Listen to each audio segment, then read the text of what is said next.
Hi guys and gals, Shane Stevenson here at the Buffalo Naval Park, and for today's video I'm going to be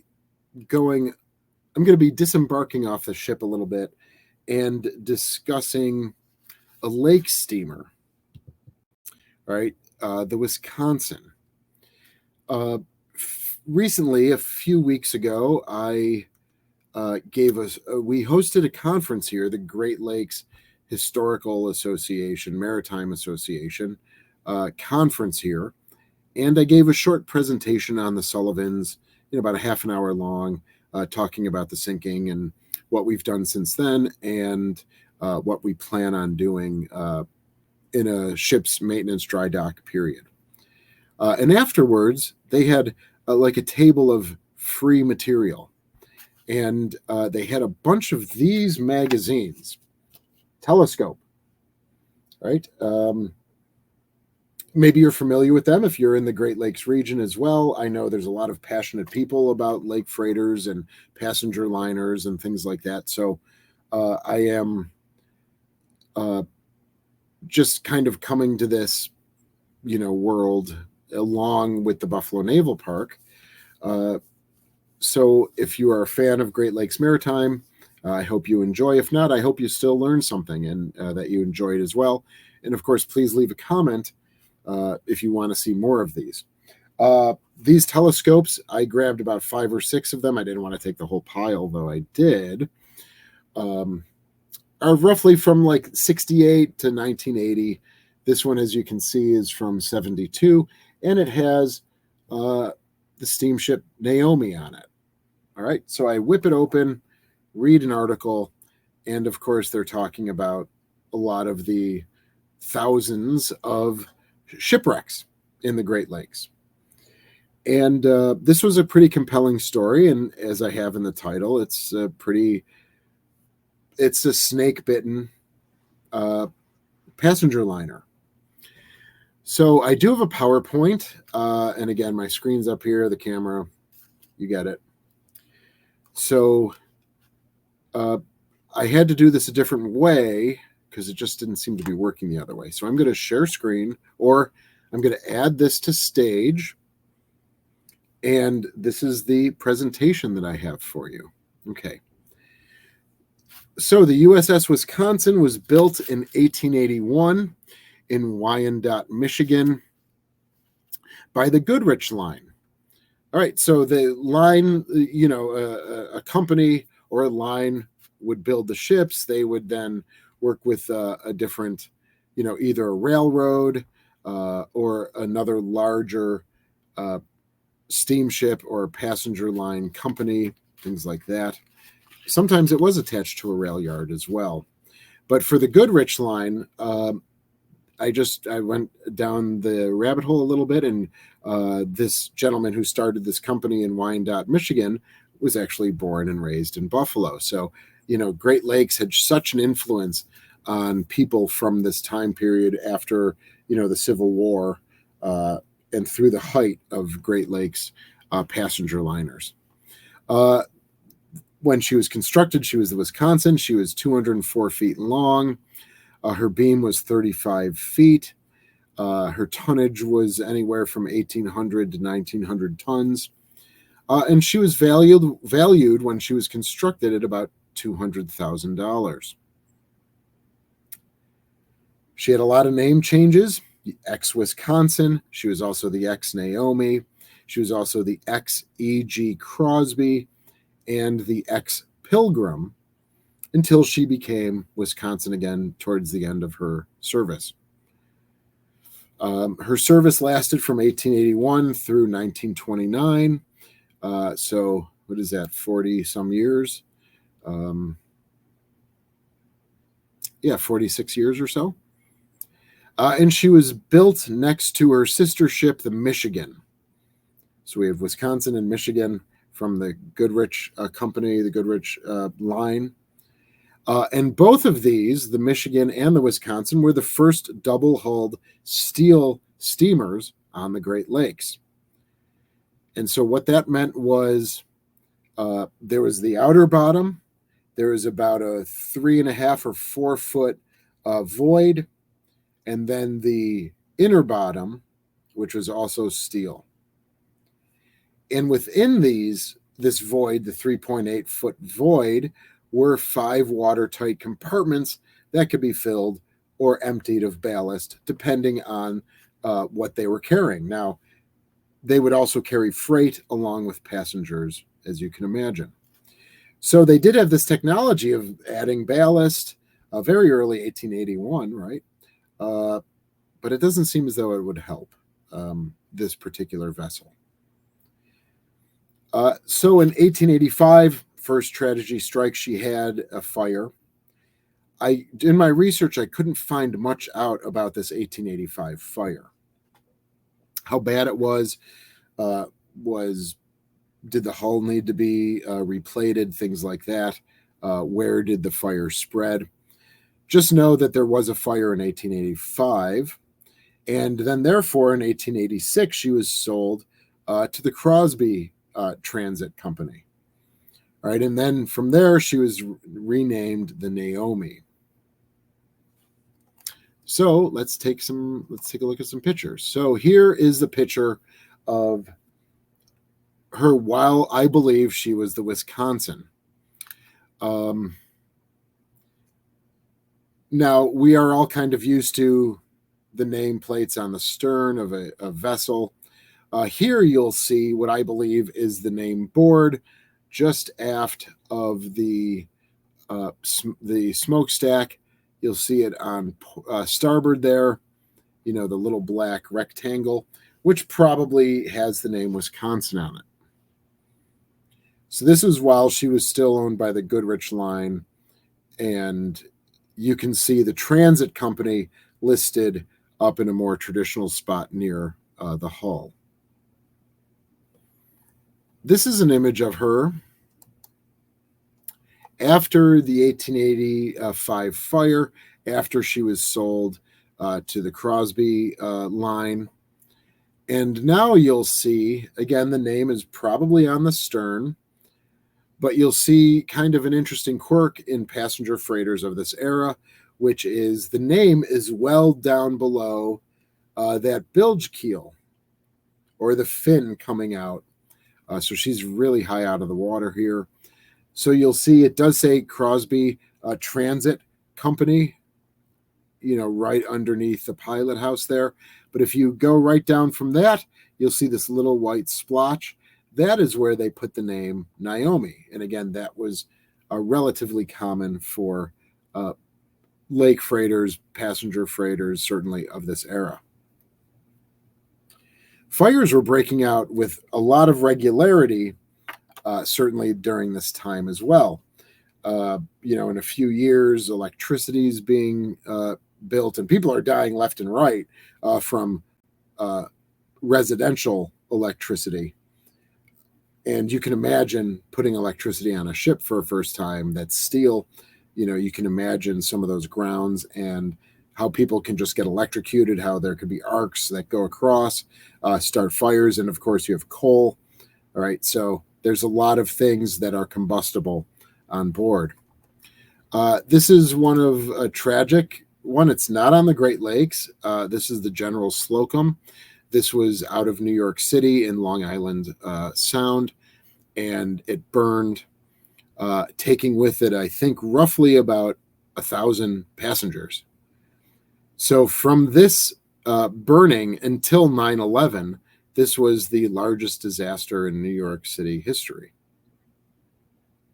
So you can see how the wind just sweeps the fire. Coals can roll down decks, burning embers, coals, things like that.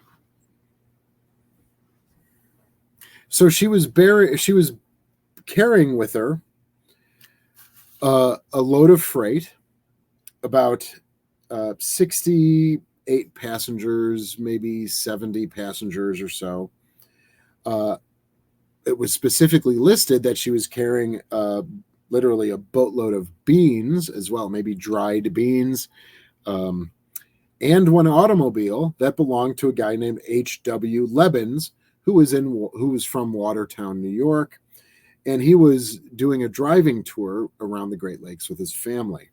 So they were carrying a load of general freight, a boatload of beans, and one automobile on the night of this fire, which was the 21st of May, 1907. Ultimately, 4 crew perished, 1 passenger perished, and after the ship was towed and they began to clean up the wreckage, they actually found the burnt body of someone who was probably a stowaway, because all of the crew and all of the passengers, whether perished or alive, were accounted for. So there was 1 stowaway on board, which probably happened all the time during this era. So when she caught on fire, the traffic was pretty heavy, and 3 ships came to her aid.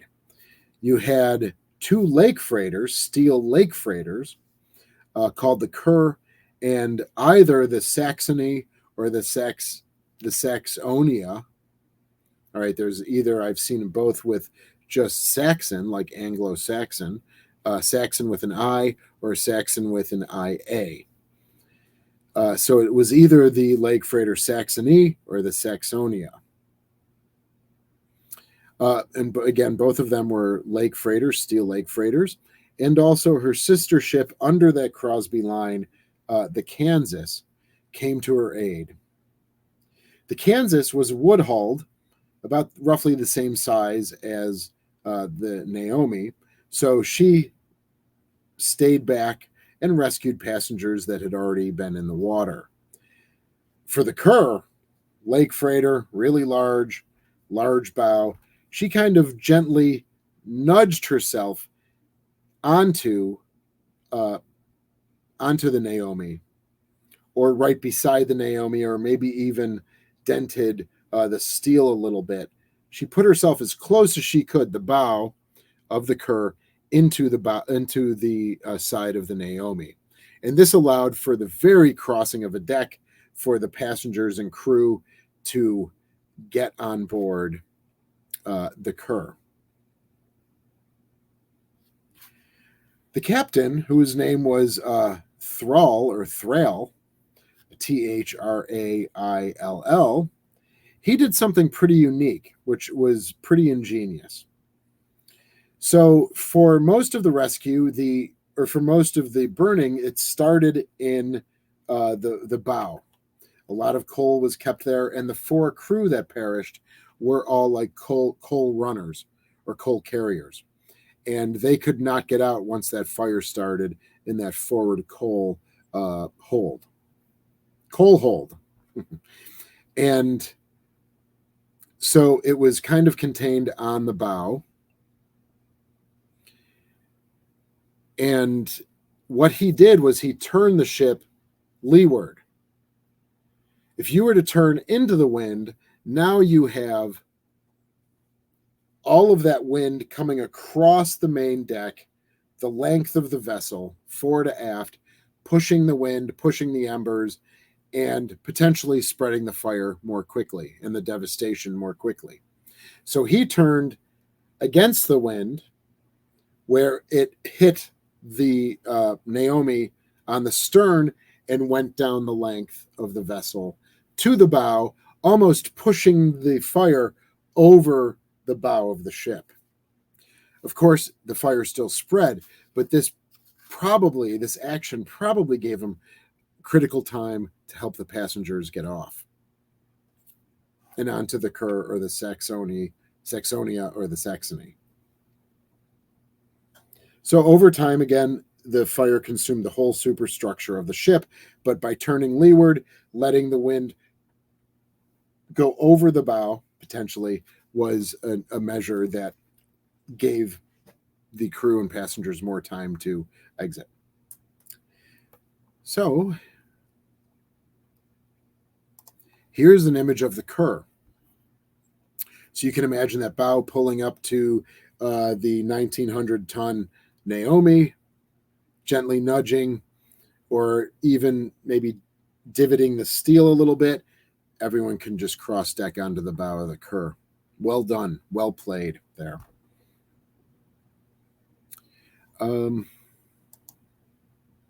So here, now the fire has raged. It's now smolders. The Kansas says, okay, now we can tug and gently side nudge into what was Johnson. Where did it go? Johnson Brothers Shipyard in Ferrysburg, Michigan. All right, so they towed it, they side tugged it to this Johnson Brothers Shipyard in Ferrysburg, Michigan, and that's more than likely where this image was being taken or very close to it. She was rebuilt in Manitowoc and renamed for the Crosby Line's president, E.G. Crosby. All right, there's a few years that passed. This is 1907. Obviously, they probably are debating whether or not to bring her back at all, but the steel hull, it needs to be surveyed, probably in really decent shape, maybe just some patchwork or steel replacement there in the ship's maintenance dry dock. And now it's about 1912. E.G. Crosby, the president of the Crosby Line and Transit Company, dies in the Titanic. And so now what you have is a ship that had 2 fires on it now, the death of their president. And so this is kind of a rebirth for the company by naming it after the president, the rebirth of the ship after the 2 fires, 1885 and 1907, and then honoring the president. One of the interesting things of this photo, as you can see, is if you remember the other photos I showed, there's 1 smokestack in the aft near the stern. Now you'll see 2, but 1 is blowing smoke. That is the Kansas on the other side of the Naomi. All right, so sister ships, but it could be with the depth perception, it could be a little confusing. That's not both smokestacks on Naomi. It's the far one that's blowing smoke is the Kansas, directing her into the Johnson Brothers shipyard.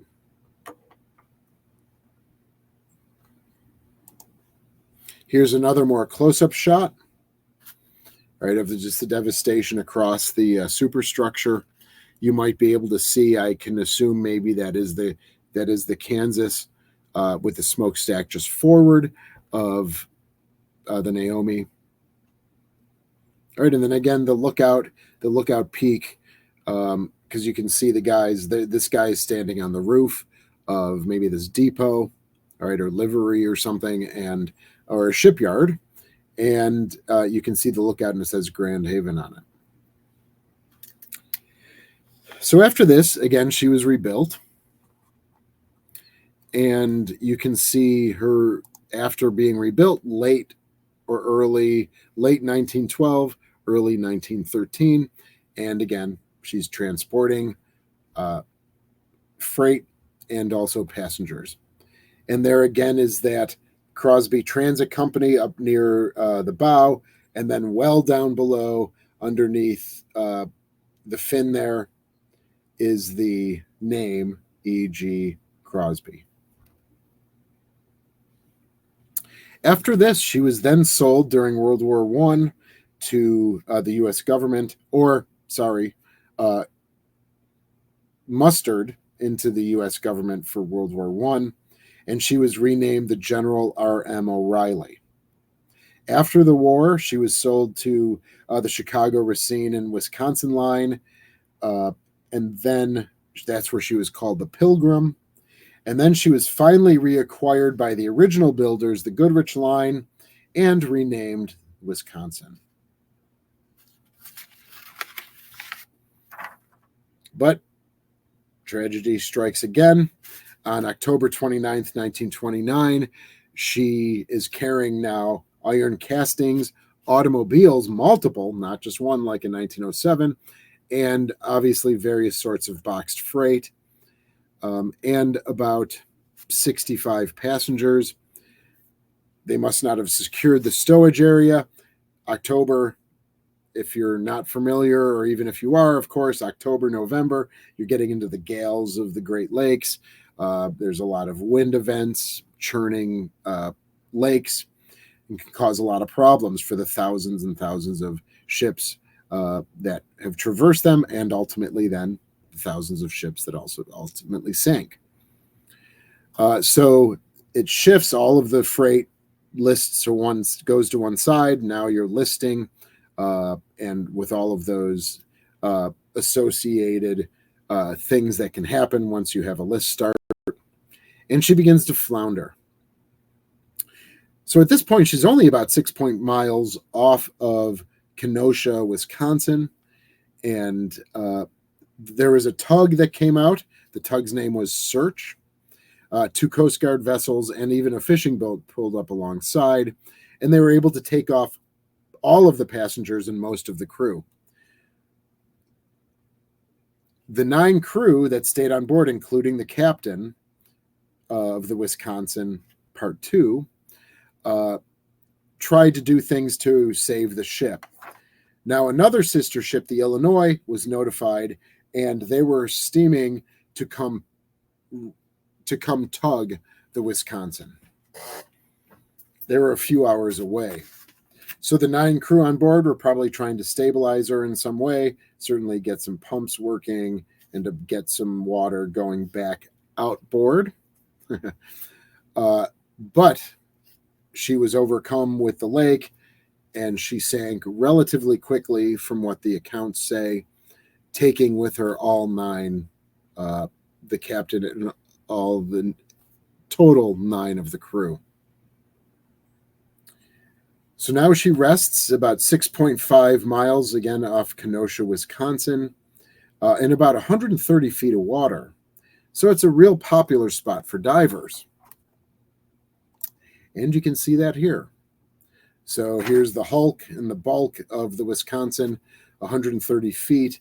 I know there's diving regulations. If it's between 100 and 150 feet, it's this type of diving. A little deeper is different. But this would be available to probably professional and semi-professional, I won't say amateur, but semi-professional divers, just being in 130 feet of water. And of course, it's the resting place for the 9 crew from 1929. Here is a nice shot. They did almost like a photogrammetry, not 3D model, but from the Wisconsin Historical Society. Here you get a nice layout of the ship as she's resting on the bottom. So you can see devastation in the middle there, the collapsing deck, probably from the superstructure flying on top. The smokestack you can see resting there a little slightly forward near the stern of the ship. So 2 fires, 1 sinking, 5 people in the fire of 1907, 9 people during the flounder and sinking while waiting for the Illinois. How disheartening that must have been for that crew. They're trying to get there as quick as possible. They reach the coordinates and nothing is there except for flotsam and material that is floated to the top. I also don't know if any of the crew was rescued or if they were all down below trying to save the ship when it went down so quickly. Just no time to get out. Well, I do hope you enjoyed this little look at the tragic history of the steamer Wisconsin. Again, please let me know in the comments. I've got more of these telescope magazines here, and I got more of those telescope magazines, and they're filled with shipwrecks. And so I find this kind of interesting. It's nautical, it's maritime, it's not Navy related. But I want to thank you again for watching and for your support. I know it's been a while since I've done a one-off video.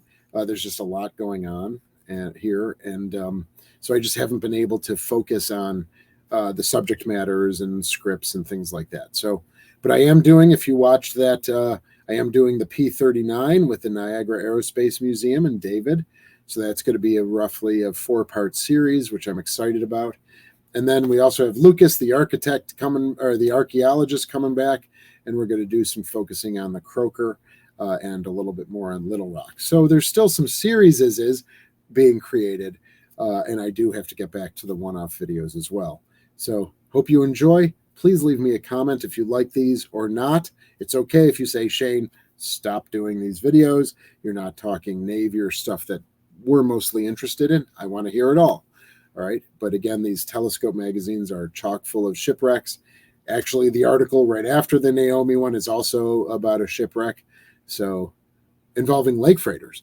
They collided. So that's an interesting story as well. Please let me know. Thanks for all your support. Of course, as we're getting closer to the dry dock and word comes out, we'll be getting that to you. And thanks again for all your support. We'll see you again soon.